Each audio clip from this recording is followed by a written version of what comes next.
안녕하세요. 저는 정분자입니다. 제 어처구니 없는 이야기를 꼭 들어주세요.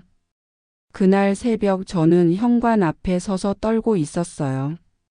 문틈 사이로 들리는 아들의 목소리가 너무나 낮고 차가웠거든요. 담보 없으면 회사 문 닫아야 돼.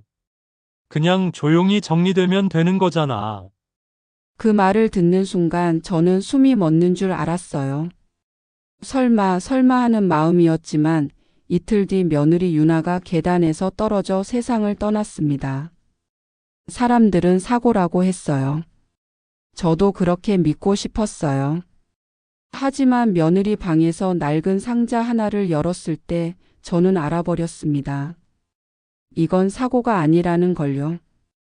그 안에 작은 녹음기가 있었고 거기엔 제 아들의 목소리가 담겨 있었어요. 반대하는 사람만 없으면 다 조용히 끝나는 일이야. 그때부터 제 인생은 완전히 뒤집혔습니다. 이제 그 이야기를 꺼내려 합니다. 아무도 믿지 않을지 몰라도 꼭 해야 하는 이야기예요. 저는 부산 어느 동네에서 40년 넘게 미용실을 했어요.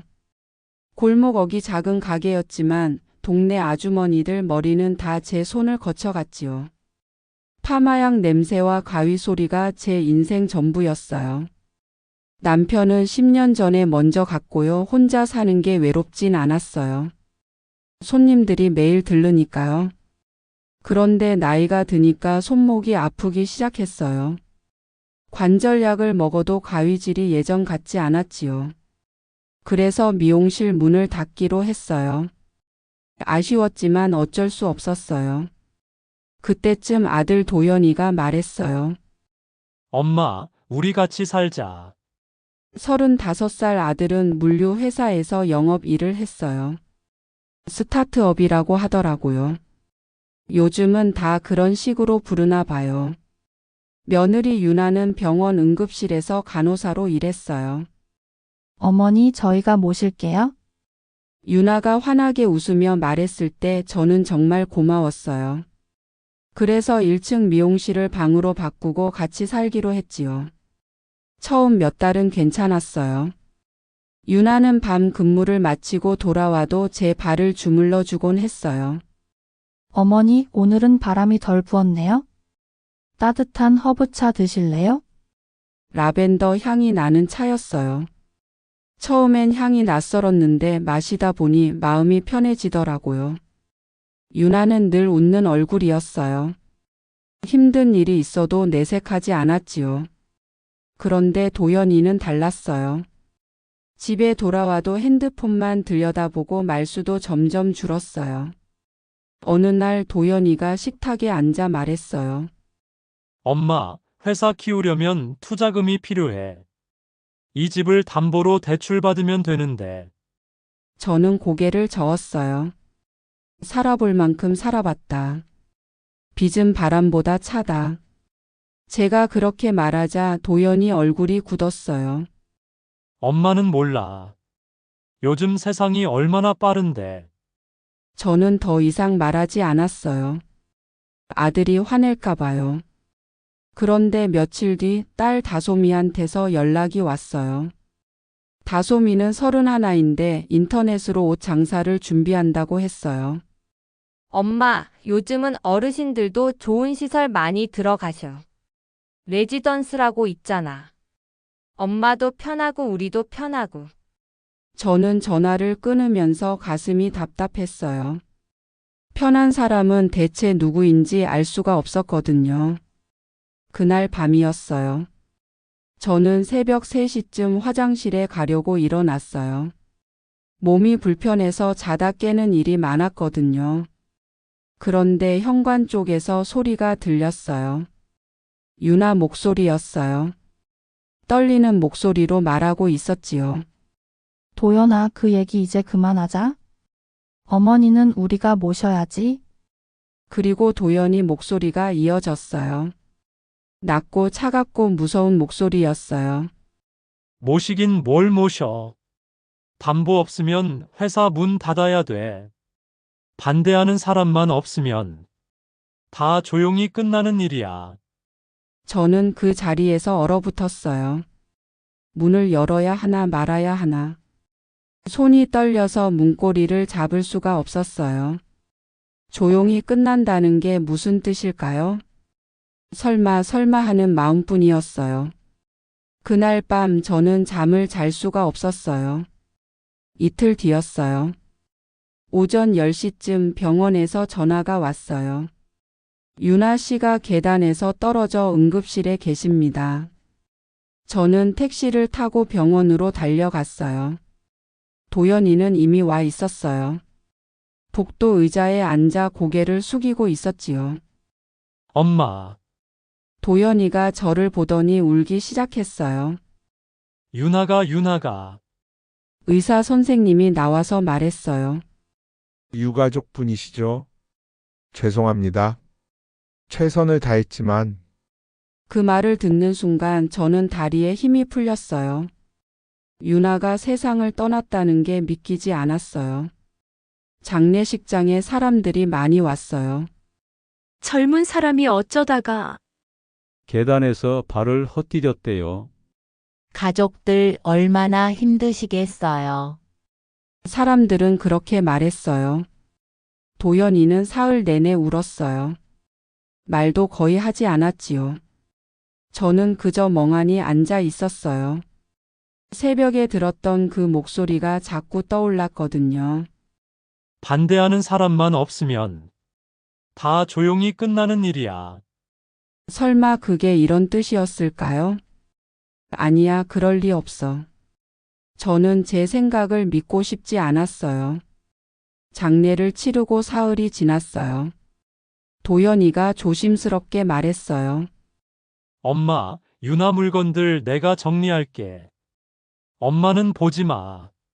저는 고개를 저었어요. 아니다. 내 손으로 한다. 마지막으로 만져볼란다. 도연이 얼굴이 잠깐 굳는 게 보였어요. 그 표정이 제 가슴을 찔렀어요. 왜 그런 얼굴을 하는 걸까요? 저는 유나 방으로 들어갔어요. 하얀 운동화 두 켤레가 가지런히 놓여 있었어요. 책상 위엔 간호교재가 펼쳐져 있었고요. 화장대 옆에 낡은 나무 상자가 하나 있었어요. 자물쇠가 달려 있었지요. 저는 손을 멈췄어요. 열어도 되는 걸까? 이건 유나 물건인데. 그런데 서랍을 열어보니 손잡이 밑에 얇은 열쇠가 하나 있었어요. 저는 떨리는 손으로 열쇠를 집어 들었어요. 찰칵.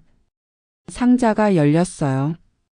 그 안에는 작은 녹음기 하나와 종이 한 장이 들어 있었어요. 종이를 펼쳐보니 실버타운 안내 책자였어요. 가족 부담 덜어드립니다. 라는 글씨가 크게 박혀 있었지요. 왜 유나가 이런 걸 숨겨뒀을까요? 저는 녹음기를 손에 들었어요. 재생 버튼을 눌렀어요. 잡음이 들리더니 남자 목소리가 흘러나왔어요. 집 담보 말고는 방법이 없어. 반대하는 사람만 없으면 되잖아. 그럼 조용히 정리되는 거야. 도연이 목소리였어요. 그리고 유나 목소리가 이어졌어요. 거기서 녹음이 끊겼어요. 저는 녹음기를 떨어뜨릴 뻔했어요. 두 손이 떨렸어요. 입술도 떨렸어요. 유나는 이걸 녹음해뒀던 거예요. 저를 지키려고. 그리고 그 뒤에 계단에서 떨어졌어요. 이게 사고일까요? 아니면 저는 상자를 꼭 안고 주저앉았어요. 다음 날 저는 은행에 갔어요. 오래된 통장을 꺼내 들고 직원에게 말했어요. 이 집 우리 가족 역사예요. 혹시 이 주소로 무슨 일 없었나요? 직원은 잠깐 난처한 얼굴을 하더니 안으로 들어갔어요. 잠시 뒤 지점장님이 나왔어요. 자세한 건 말씀드리기 어렵지만요. 최근에 이 주소로 주택담보대출 신청이 있었습니다. 근데 배우자 동의가 없어서 반려됐어요. 저는 벽을 짚었어요. 유나가 막았던 거예요. 제 집을 지키려고. 그 사실이 가슴을 눌렀어요. 사랑은 소리 없이 하지만 단단하게 사람을 지키는 거였어요. 저는 은행을 나와 한참을 걸었어요. 그날 저녁 저는 윗집 아주머니 문을 두드렸어요. 아주머니는 불안한 얼굴로 문을 열었어요. 아분짜 씨, 그날 말이에요. 유나가 혼자 넘어진 거 봤다고 하셨잖아요. 아주머니는 눈을 피했어요. 그게 사실대로 말씀해 주세요. 제발요. 아주머니는 한참 망설이다가 입을 열었어요. 남자 목소리하고 여자 목소리. 그 다음에 쿵 소리가 났어요.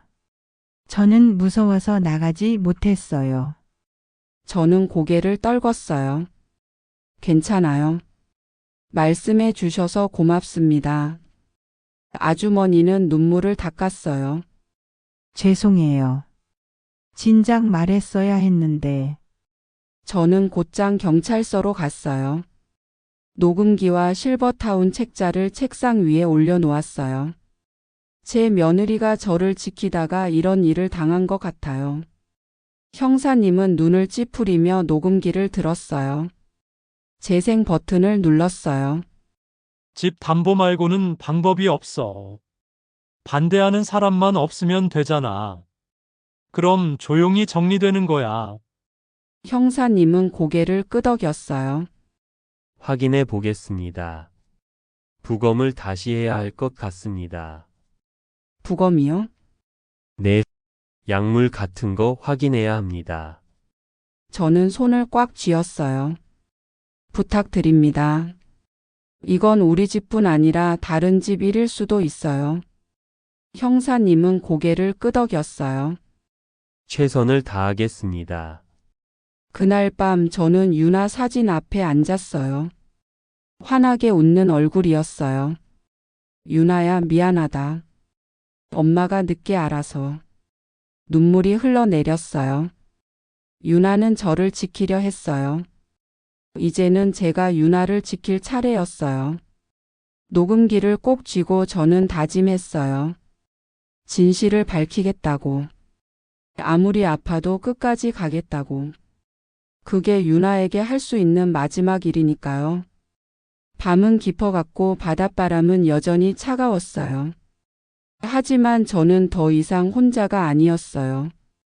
유나가 남긴 증거가 제 손에 있었으니까요. 이제 이야기는 끝이 아니라 시작이었어요. 무서운 진실이 기다리고 있었지만 저는 멈추지 않을 거예요.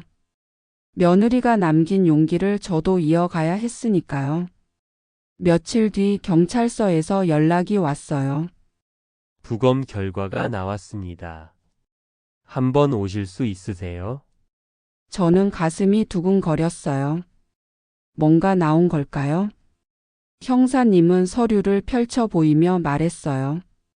유나 씨 혈액에서 수면제 성분이 검출됐습니다. 수면제요? 네, 처방전 없이도 살 수 있는 약이에요. 근데 양이 꽤 많았습니다. 저는 숨이 막혔어요. 형사님이 계속 설명했어요. 차 같은 걸 타 마시면 향이 강해서 맛을 못 느낄 수도 있어요. 특히 허브차 같은 거라면요. 그 순간 제 머릿속에 그날 밤이 떠올랐어요. 유나가 건넨 라벤더 차. 아니, 유나가 마신 라벤더 차. 그날 저도 한 잔 받았었지요. 그런데 저는 화장실 다녀오느라 반도 못 마셨어요. 유나만 다 마셨어요. 저는 두 손으로 얼굴을 감싸 쥐었어요. 그럼 누가 그걸? 지금 조사 중입니다. 집에 있던 허브차 가루도 가져갔어요. 형사님은 조심스럽게 말을 이었어요. 저는 입술을 깨물었어요. 아들 도현이, 딸 다솜이, 제가 낳고 키운 아이들이에요. 그 아이들이 설마. 잘 모르겠어요. 저는 그렇게밖에 대답할 수 없었어요. 집으로 돌아오는 길 저는 다솜이 집 쪽으로 걸음을 돌렸어요. 갑자기 딸이 보고 싶었어요. 아니, 확인하고 싶었어요. 현관문을 열고 들어가니 다솜이가 깜짝 놀라며 일어났어요. 엄마, 왜 연락도 없이? 저는 거실을 둘러봤어요. 큰 텔레비전, 새 소파, 반짝이는 커피 머신, 명품 로고가 박힌 가방들. 다솜아, 이거 다 언제 샀니? 아, 그거. 중고로 싸게 샀어. 엄마 왜 그래? 다솜이는 웃으며 말했지만 눈빛이 흔들렸어요. 저는 천천히 소파에 앉았어요. 다솜아, 엄마한테 사실대로 말해라. 무슨 말? 경찰이 나를 의심한대. 내가 유나를 밀었을지도 모른다고. 저는 일부러 그렇게 말했어요. 다솜이 표정이 순간 변했어요. 긴장이 풀리는 얼굴이었지요. 엄마가 그럴 리 없잖아. 걱정 마. 그리고 다솜이는 말을 이었어요. 사실은 말이야, 올케가 너무 고집을 피운 거야. 오빠가 사업하려면 집이 필요했는데 올케가 계속 반대하니까. 엄마도 좋은 시설 들어가시면 편한데. 그래서 오빠가 화가 났던 거지. 뭐 이렇게까지 될 줄은 몰랐지만. 어쩌다 보니 일이 커진 거야. 다솜이는 계속 말했어요. 엄마는 가만히만 계세요. 오빠가 알아서 변호사 선임할 거니까. 걱정 말고. 저는 주머니 속 켜놨던 핸드폰 녹음 버튼을 껐어요. 손끝이 얼음장처럼 차가웠어요. 제 딸이 지금 무슨 말을 하고 있는 건가요? 며느리가 죽은 걸 일이 커진 것이라고 말하다니. 저는 천천히 일어났어요. 그래, 알았다. 엄마 진짜 괜찮아. 너무 걱정 마. 다솜이는 웃으며 저를 배웅했어요. 문을 나서는 순간 저는 눈물이 났어요. 제가 키운 딸이 저렇게 변했다는 게 믿기지 않았어요. 다음 날 윗집 아주머니가 경찰서에 다시 진술하러 간다고 했어요. 분짜씨, 저 용기 내기로 했어요. 남편이 말렸지만 이건 말해야 할 것 같아서요. 고맙습니다. 저는 아주머니 손을 꼭 잡았어요. 며칠 뒤 형사님이 전화했어요. 증인 진술이 바뀌었어요. 싸우는 소리가 있었고 곧 큰 소리가 났다고요. 혼자 넘어진 게 아닐 수 있습니다. 저는 가슴을 쓸어내렸어요. 감사합니다. 그리고 허브차에서도 수면제 성분이 나왔어요. 누군가 미리 섞어둔 것 같습니다. 저는 눈을 감았어요. 유나는 그걸 모르고 마셨겠지요. 자기가 우려준 차에 독이 들어 있을 줄 꿈에도 몰랐을 거예요. 그날 저녁 저는 도현이를 불렀어요. 주방등 아래 아들은 고개를 숙이고 앉아 있었어요. 엄마, 뭔데? 저는 녹음기를 꺼내 재생 버튼을 눌렀어요. 집 담보 말고는 방법이 없어. 반대하는 사람만 없으면 되잖아. 그럼 조용히 정리되는 거야. 도연이 목소리가 주방을 가득 채웠어요. 도연이 얼굴이 하얗게 질렸어요. 이게 뭐야? 내 목소리 아니냐? 엄마, 이건 오해야. 그냥 말이 험해진 거고. 말은 사람을 살리기도 하고 죽이기도 한다. 저는 녹음기를 내려놓았어요. 도연이는 벌떡 일어나 소리쳤어요. 엄마도 편해지잖아요. 레지던스 들어가시면 서비스도 받고, 우리도 일하기 편하고, 편한 게 누구한테 편한 건데? 엄마한테도 좋다니까요. 저는 아들을 바라봤어요. 언제부터 이렇게 변했을까요? 제가 키운 아들이 맞나요? 도연아, 왜요? 너는 지금 내 아내를 죽인 거야. 도연이는 입을 다물었어요. 그리고 털썩 주저앉았어요. 아니야, 나는 그냥 회사 살리려고. 저는 더 이상 듣고 싶지 않았어요. 방으로 들어가 문을 닫았어요. 다음 날 현관 앞에 기자들이 모여 있었어요. 부산의 한 집에서 며느리 추락사 재산 다툼 의혹. 뉴스 제목이 그렇게 나갔나 봐요. 저는 문을 열지 않았어요. 형사님한테서 전화가 왔어요. 혹시 언론 인터뷰 하실 의향 있으세요? 다른 피해를 막을 수 있습니다. 저는 잠깐 생각했어요. 해야 하나요? 강제는 아닙니다. 하지만 이런 일이 또 일어나지 않으려면 사람들이 알아야 합니다. 저는 고개를 끄덕였어요. 하겠습니다. 인터뷰 날 저는 검은 재킷을 입었어요. 유나가 좋아하던 옷이었어요. 기자님이 물었어요. 왜 용기를 내셨나요? 저는 천천히 대답했어요. 노인을 옮길 때는 짐처럼 들지 말고 사람으로 모셔야 합니다. 제 며느리는 그걸 아는 아이였어요. 지금 기분이 어떠세요? 아픕니다. 하지만 며느리가 남긴 용기를 헛되이 할 순 없어요. 방송이 나간 밤 인터넷이 뜨거웠어요.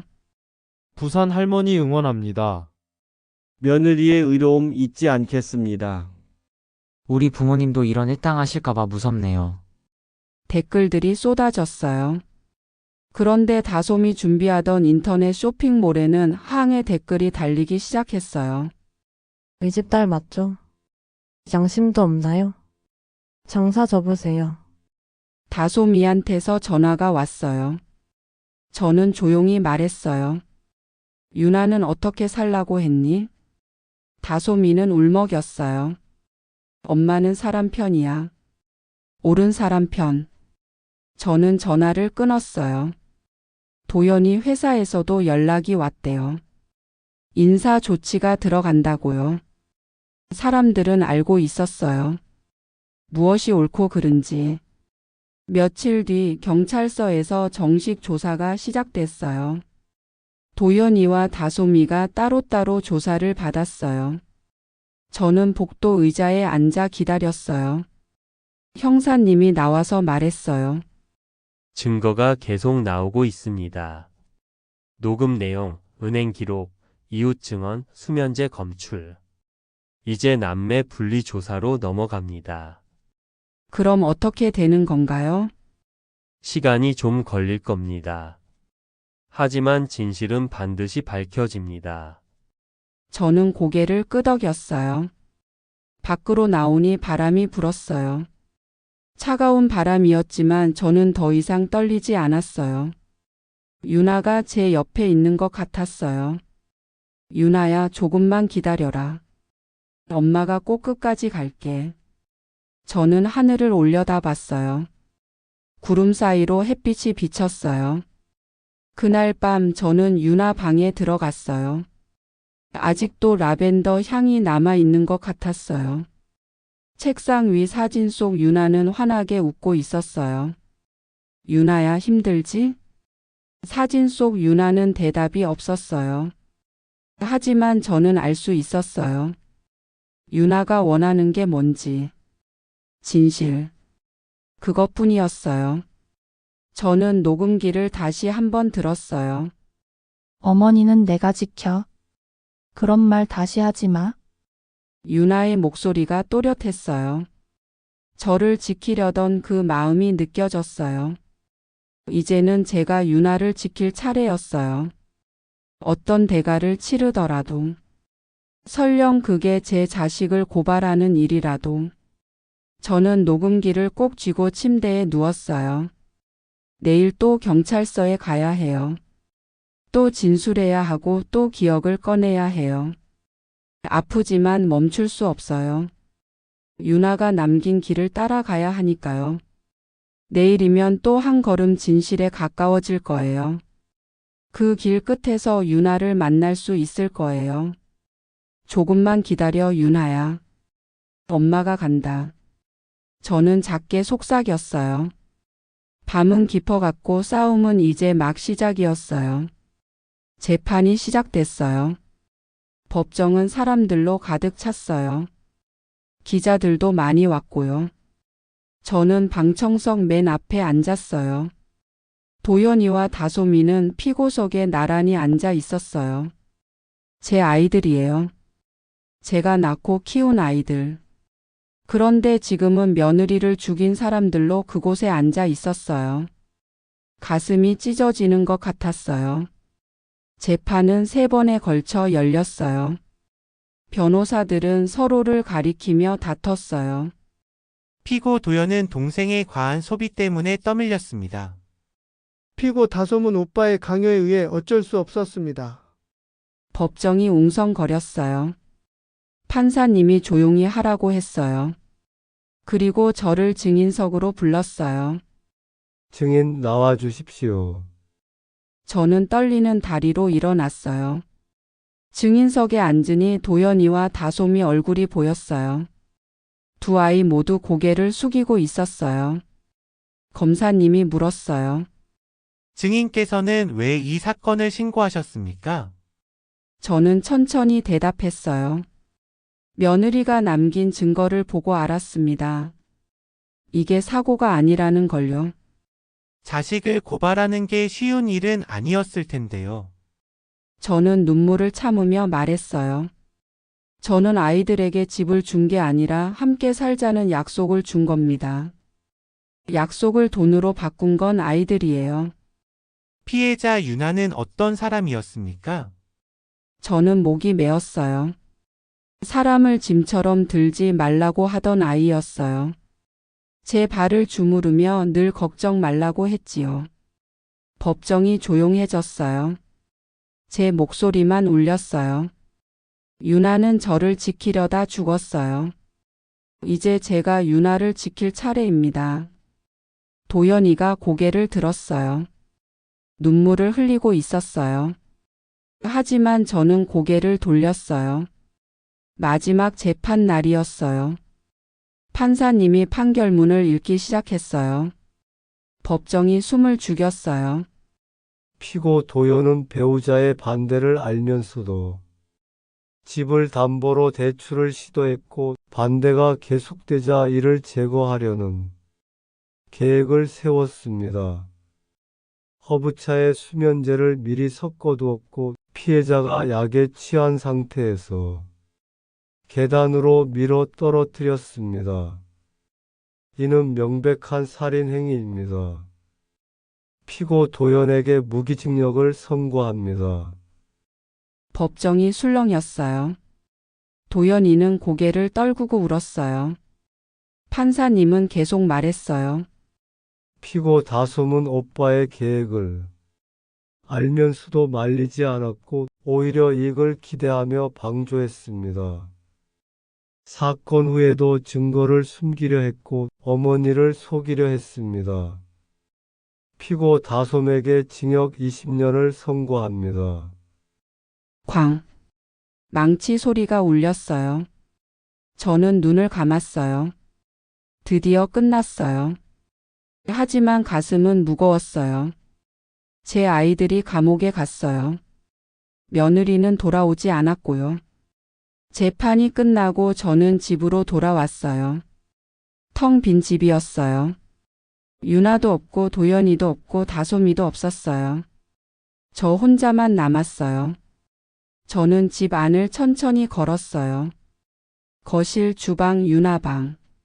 모든 곳에 기억이 남아 있었어요.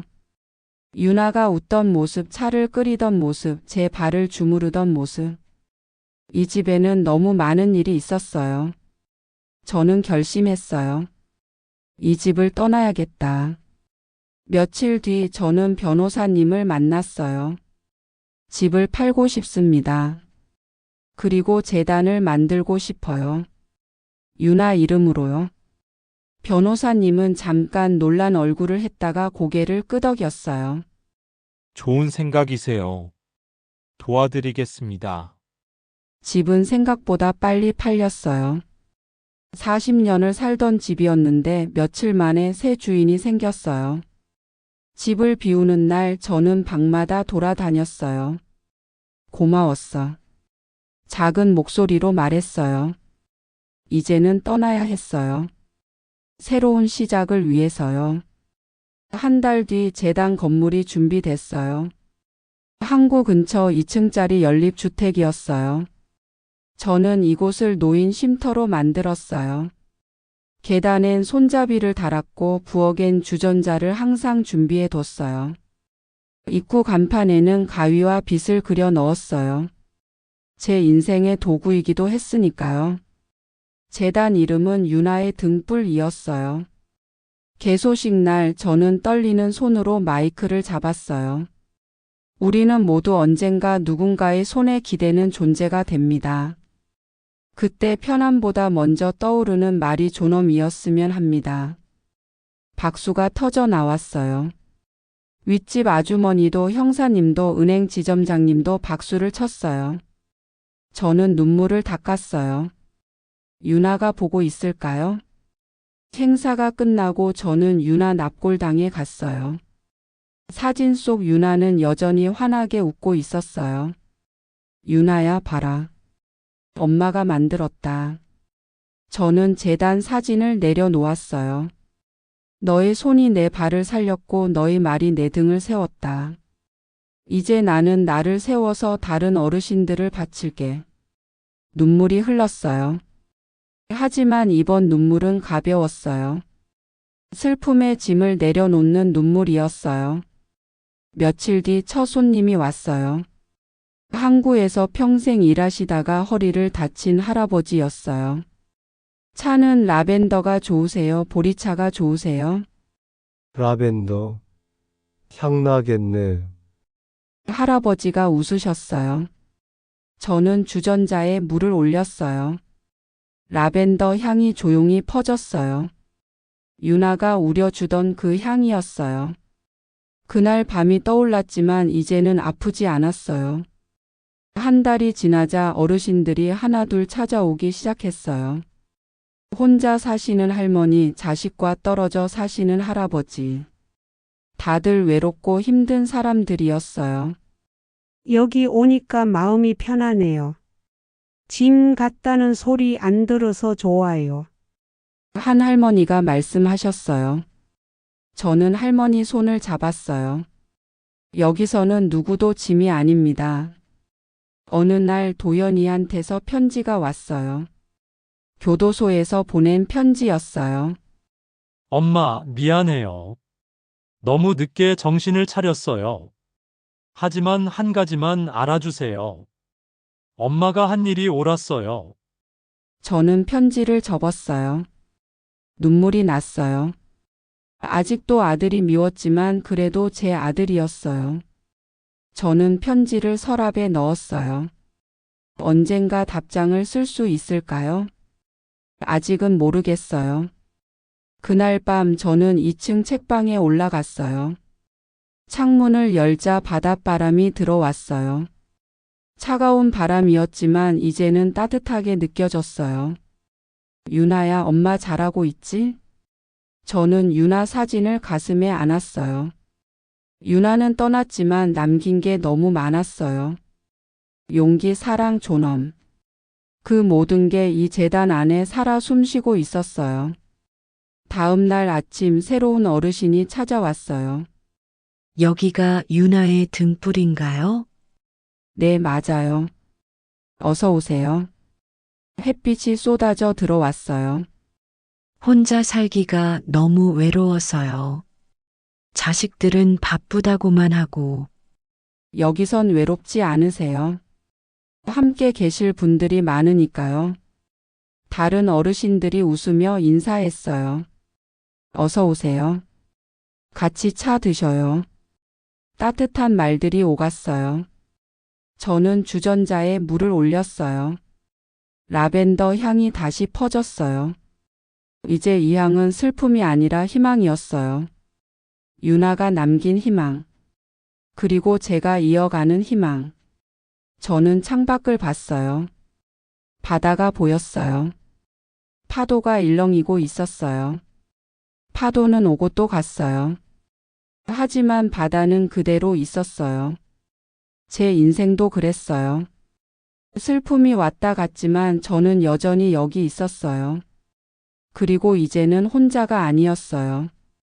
유나가 남긴 사랑과 함께. 쉼터를 찾아온 어르신들과 함께 저는 이제 알았어요. 가족이 피로만 이어지는 게 아니라는 걸, 마음으로도 이어진다는 걸. 저는 주전자를 들고 거실로 돌아갔어요. 자, 차 드세요. 따뜻할 때 드셔야 맛있어요. 저는 한 분 한 분께 차를 따라 드렸어요. 라벤더 향이 방 안가득 퍼졌어요. 이제 새로운 하루가 시작됐어요. 유나 없는 하루였지만 유나와 함께하는 하루였어요. 저는 의자에 앉아 차를 마셨어요. 달콤하고 따뜻했어요. 아픔 뒤에 찾아오는 평화. 그게 진짜 행복이라는 걸 저는 이제 알았어요. 창밖으로 햇빛이 쏟아졌어요. 바다는 반짝이고 바람은 불고 사람들은 웃었어요. 그리고 저도 웃었어요. 유나의 등불은 이렇게 켜졌어요. 꺼지지 않는 불빛으로.